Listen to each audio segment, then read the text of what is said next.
No fears, no chains. Invites you to live a life of emotional abundance. Written by Vanessa Pisuto. Narrated by Belinda Sainsbury. Good morning, dear friends. Today, April 26th, our devotion is entitled, My Reputation is at Stake. Our scripture reading is from Proverbs 31, verses 8 and 9. Open your mouth for the speechless, in the cause of all who are appointed to die. Open your mouth, judge righteously, and plead the cause of the poor and the needy. I once had the privilege of interviewing Mary DeMuth. Mary is a Christian author and radio host. When she was only 5 years old, she was abused by some boys in the neighborhood.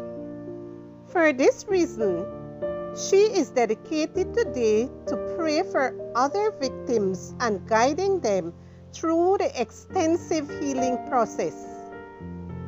During the interview, Mary and I talked about her latest book, We Too, and how the church, in the face of abuse, may have a harmful or redemptive response.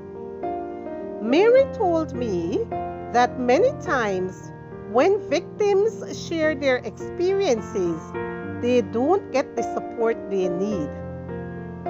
Sometimes people don't believe them or know how to react.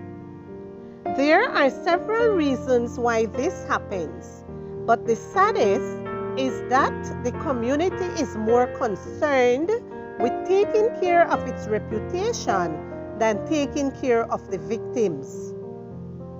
Mary believed, quite rightly, that Jesus never acted in that way.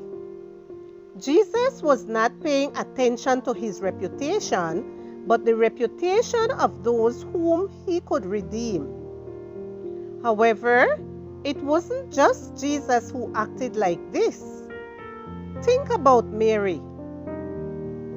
After receiving the angel's visits, she replied, "Behold, the maidservant of the Lord. Let it be to me according to your word." Luke 1:38. Fulfilling God's will destroyed Mary's reputation. A single, pregnant woman was not well regarded, but Mary loved God more than her reputation. Hosea was also willing to sacrifice his reputation in order to be faithful to God.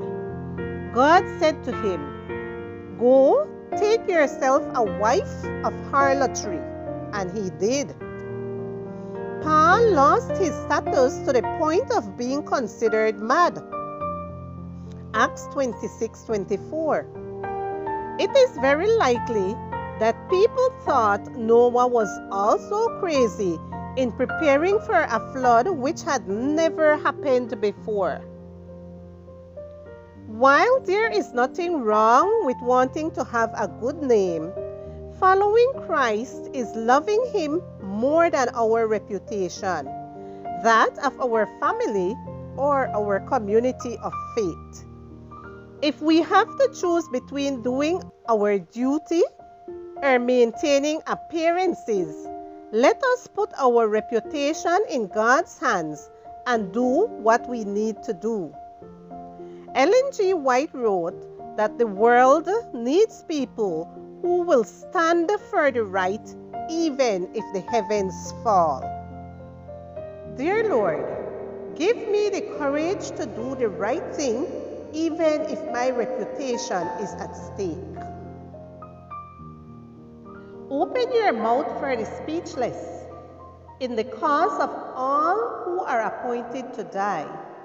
Open your mouth, judge righteously, and plead the cause of the poor and needy. Proverbs 31, verses 8 and 9.